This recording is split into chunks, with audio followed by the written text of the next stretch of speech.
Welcome to the 52nd episode of the New Ventures podcast. I'm your host, Sanjoy Sanyal, the founder of Regain Paradise, a boutique climate finance firm and a visiting fellow at the Cambridge Judge Business School.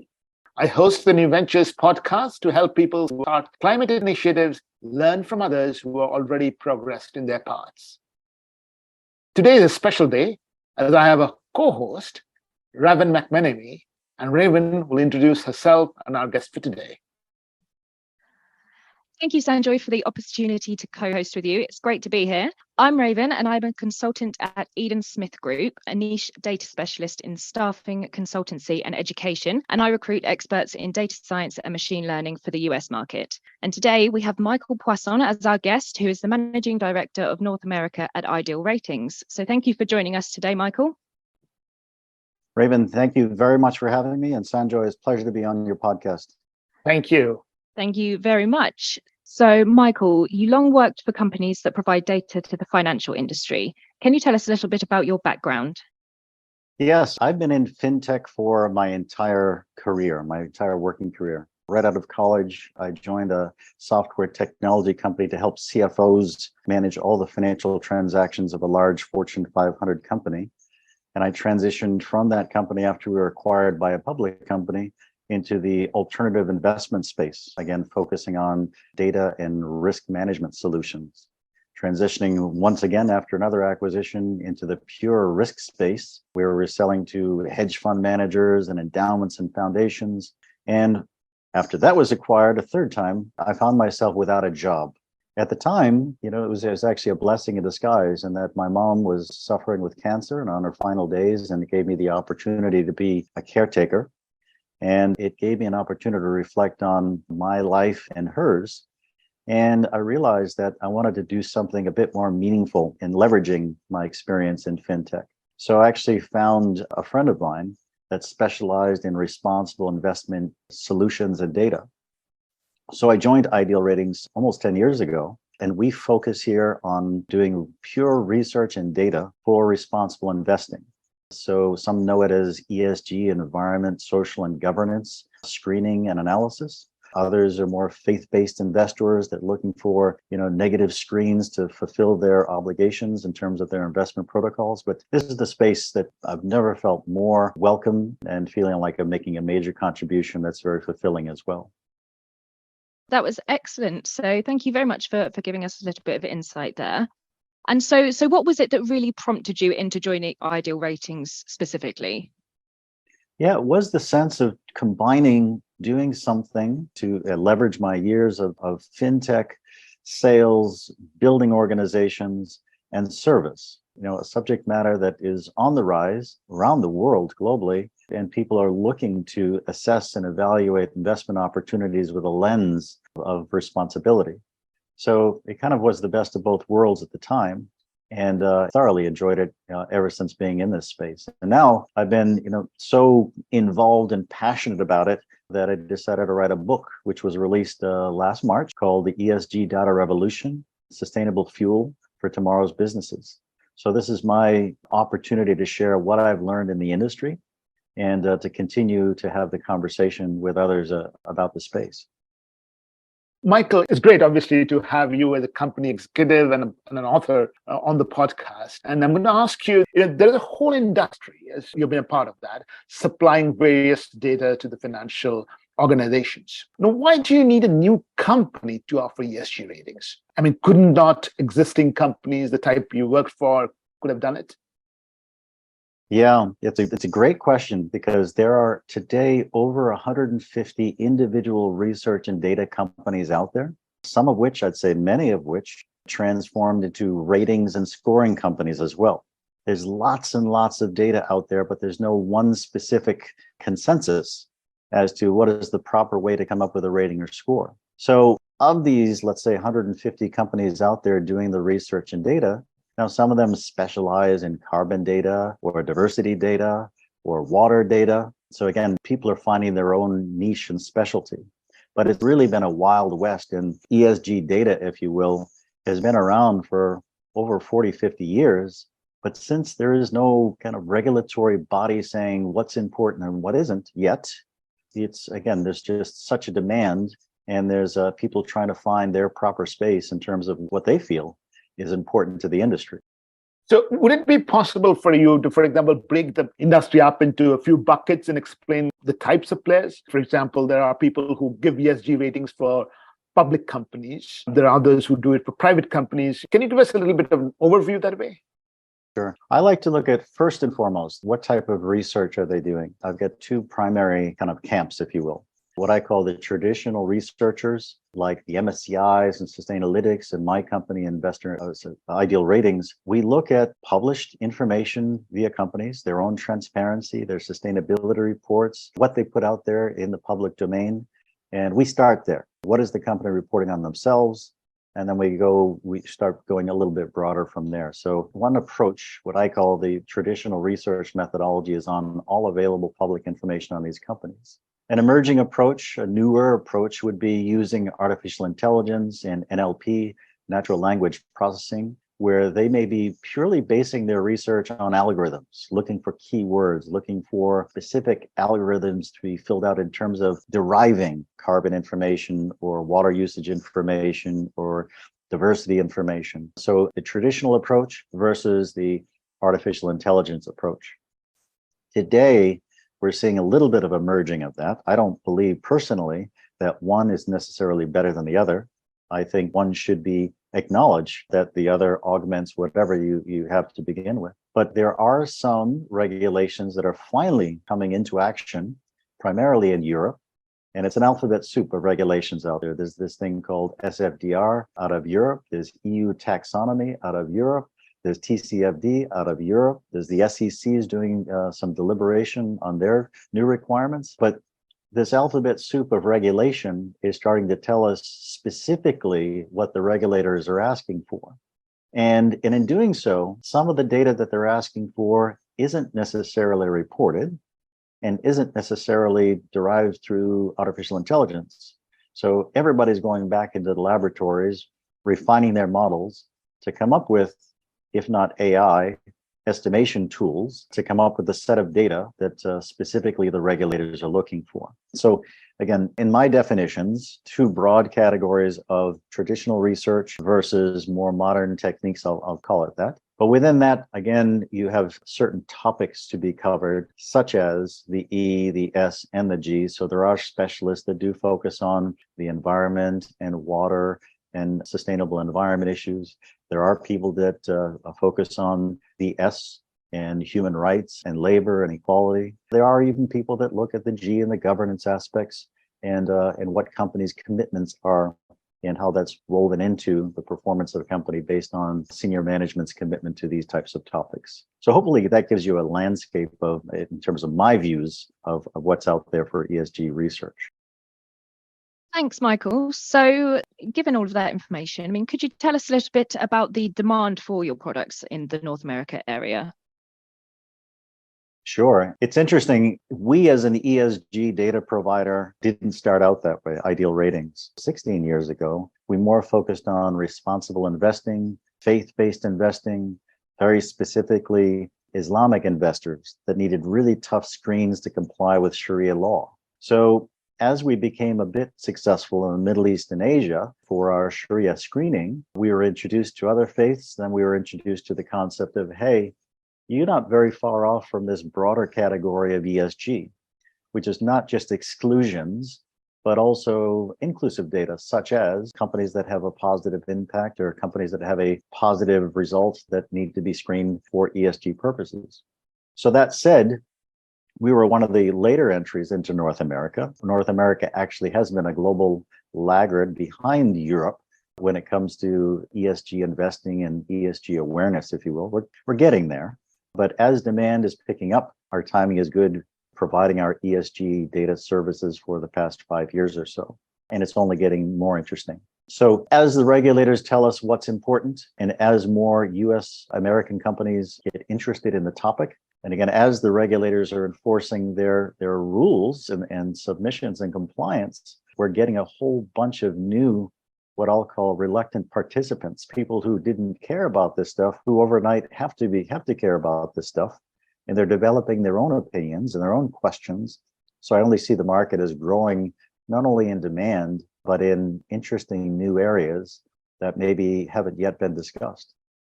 It's obviously interesting to hear that you came into the North American market from completely another market.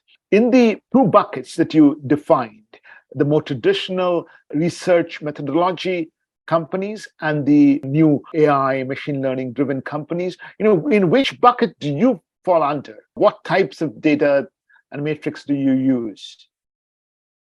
Yeah, IdealRatings specifically focuses on or starts with publicly reported information and data. So we go into companies' sustainability reports, we go into their press releases, we go into letters to shareholders, we go into publicly released information first.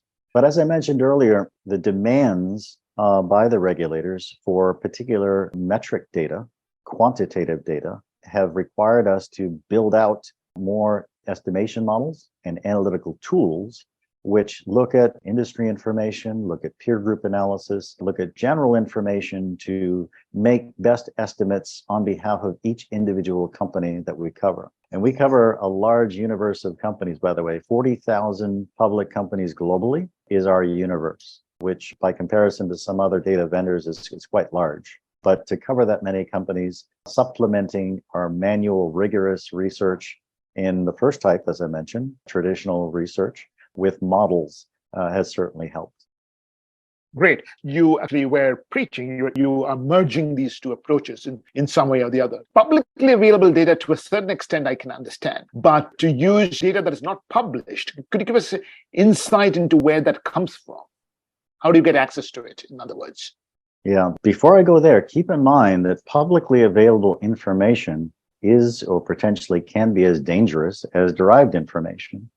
We're all been abundantly made aware of greenwashing. And I understand the most current term these days is rainbow washing, because if you look at the UN objectives, every initiative is broken up by a different color. But our companies, reporting an actual statistic, or are they reporting something that's considered a marketing statistic or making a marketing statement? So a lot of this data, and even though it's publicly released, is in question or suspect. Until such a point when we've got more audit and assurance, even this publicly released information might be at risk, if you will.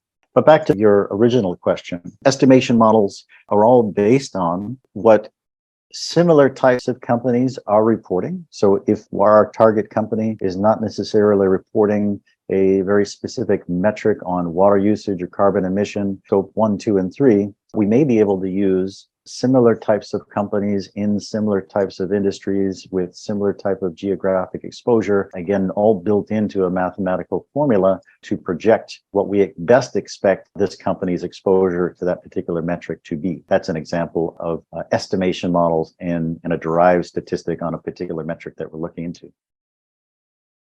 So it's always great to hear about real world examples, Michael. So would you be able to give us a story or two and some insight into how your data and your service has helped a client, in practice? Absolutely. IdealRatings serves hundreds of clients globally, but we serve, if you look at our clients and then the way they serve their clients, we actually serve thousands of end users globally. What we found is that at the end of the day, IdealRatings isn't a solutions provider. We're purely a research and data business that provides solutions or provides data to solutions providers. So if you look at one end of the spectrum, my big giant clients would be the large custody banks like State Street, JP Morgan, Northern Trust, and the like. And they take our data to come up with solutions for their custodial clients for doing their ESG screening, their compliance, and their regulatory reporting. If I take a step from the large custody banks into large asset managers, we have some top 10 global hedge funds that are actually using our ESG and ethical investing data to screen their portfolios, to either come up with their own strategies in and around ESG and sustainable strategies, to taking maybe a flagship product and coming up with an ESG highly rated version of their flagship product. So if they have a large investor that like what the hedge fund is doing, but they want to tweak it a little bit to have more sustainable returns, they can do that as well. all the way down to the individual RIA, which is an investment advisor. And I've got one client who's managing less than $100 million of private wealth money. But the families that this person works for have very strict guidelines on what they can and can't invest in. So it could be as simple as no guns, alcohol, or tobacco, or it could be something a little bit more complex, but they rely on our data to do the filtering and screening and the regular maintenance of those portfolios to make sure they comply with their general guidelines and guidance. So, Michael, one thing I wanted to go back on is that you talked a little bit about the alphabet soup. Now, TCFD, which is, of course, the climate disclosures practice coming out of Europe, that's more in the E category, right? The environmental category. The others, maybe for our audience, could you just help them understand what the others are trying to do? Yeah, I mean, they're all in the environment, social governance spectrum, if you will. Just a little side story. I thought I was being clever when I first set out to write my book.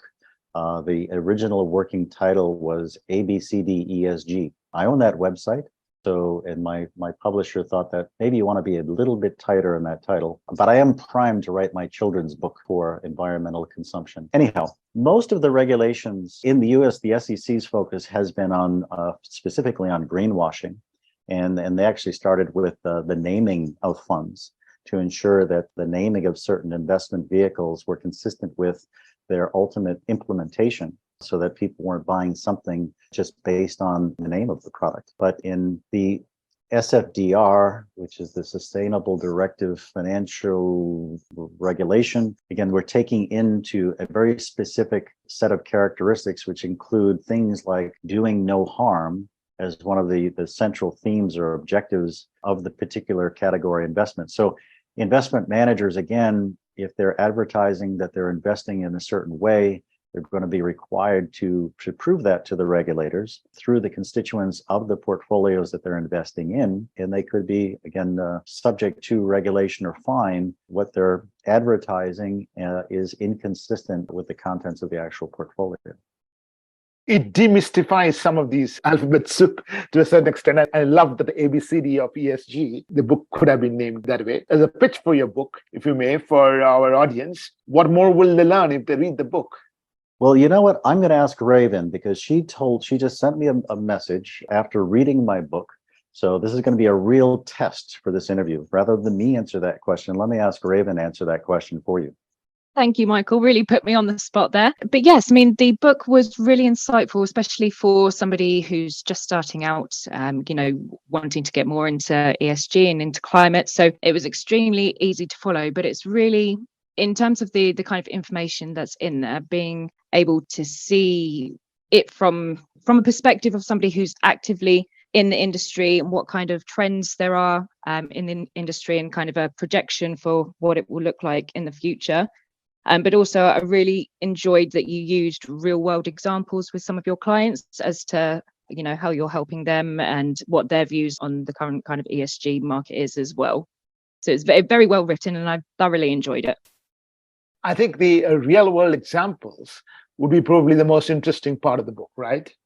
I was very grateful to have a couple of our existing IdealRatings clients contribute, as well as a good friend who's an asset manager write the forward. But thank you for that, Raven. I think her review is as long as the book itself, so it's a very short read.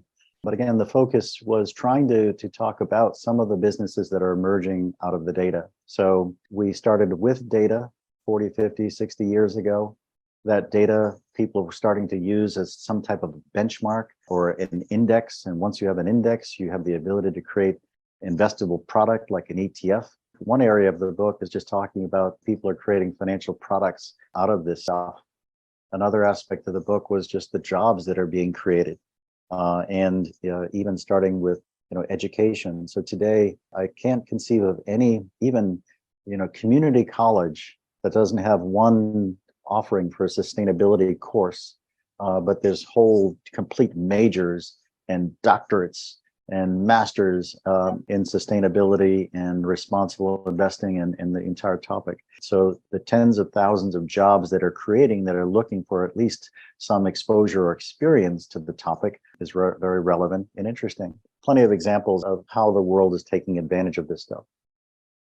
I'm going to ask the question actually on behalf of Raven.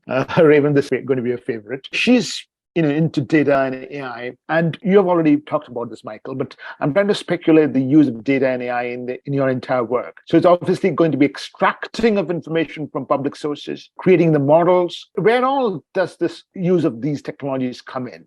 Well, let me give you a crazy example. I was at a symposium at Yale last fall, where a number of white papers or college papers were being presented. And one very specifically was on the use of AI in this particular field. And the very, very narrow focus was they're using artificial intelligence to listen in on quarterly earnings calls, to listen for environmental statements, which included the intonation of the language used by the CFO during the call and the CEO during the call. So, just to give you an example of how specific these models can be for one particular data element, highly focused on one element of the E, it's remarkable. And to take that, and I'm sure there's more than a couple of lines of code that went into developing that particular model for that particular use case. Now extrapolate it beyond that use to the rest of E, and then extrapolate it to S and G, and then extrapolate it to other things that are common in this particular industry and space. It really blows the mind in terms of what we've got ahead of us. Again, I am just amazed every day at the new things people are developing, but we've got a very big task ahead of us, and I think a long journey to get there. My mind boggles. I can't imagine myself to a CFO, but imagining myself to listening into a CFO's call and his voice drops when he's talking about emission reduction or something. And, the software is smart enough to pick up that he's not quite confident about those assertions. Yes, again, can only imagine, what the next use case for this particular group of scientists is going to address next. I don't know. Given the potential and the rapid growth and advancement in this area, what kind of skills do you look for when it comes to hiring into IdealRatings? No, that's a great question. And it's interesting that, as I mentioned, colleges and universities are offering basic courses on the topic in general. They're offering pure total curriculums in terms of getting a bachelor's or a master's or a PhD in sustainability or some other application in responsible investment or corporate social responsibility. So it may start with, a basic understanding of and feeling for, does this stuff even matter or make sense to you? Most of the research out there is done on large public companies. And one of the things I talk about in the book was the many solutions providers believe that the holy grail of this industry is found in who can come up with the biggest and best solution for private companies. So rather than the Fortune 5,000 or the FTX 1,000, we're talking about millions of private companies, all the way down to the mom and pop shops. What does sustainability mean, or what does ESG mean to the average business, all the way down to the small company level? And I'm going there because it could be as simple as 10 questions to be answered, or 50 questions to be answered in terms of, are they conscious that this is an issue? Their treatment of people, whether they're creating products and services that are harmful not only to the environment, but to people, et cetera, et cetera. So if we can come up with some generalized approach to assess everyone's pulse, their simple health check, like temperature, blood pressure, pulse, to understand their health in this particular subject matter, that's where, when we transition into hiring people, even at IdealRatings, it's a general understanding of what the topic is and a general feelings as towards their personal feelings towards the subject matter is the starting point. Then it gets into very specific knowledge in terms of your ability to research or code or sell or support, etc. But I think it does start with some fundamental questions with respect to, are you the right fit for this industry? Are you the right fit for this company? And then we build the skills on top of that. I'm quite surprised that you mentioned the cultural aspects first and not the technological aspects. You said that as on top of the cultural aspects, but the cultural aspects where, I'm hearing you right, is the predominant factor. In my particular company, that happens to be the case. We do walk the walk, we talk the talk. It is a general feeling movement that we are all working for a common cause in my particular company. I'm not representing the industry. At the end of the day, we all still need to make money to sustain the business financially. But Ideal Ratings and its approach to the topic and our service offerings, or product offerings, I should say, we start there with the culture. And Raven asked you earlier about examples of your application with your clients, which is looking outward. What's typical day like in office? I suspect there are AI engineers. I suspect there are financial analysts. How do you sort of manage these teams?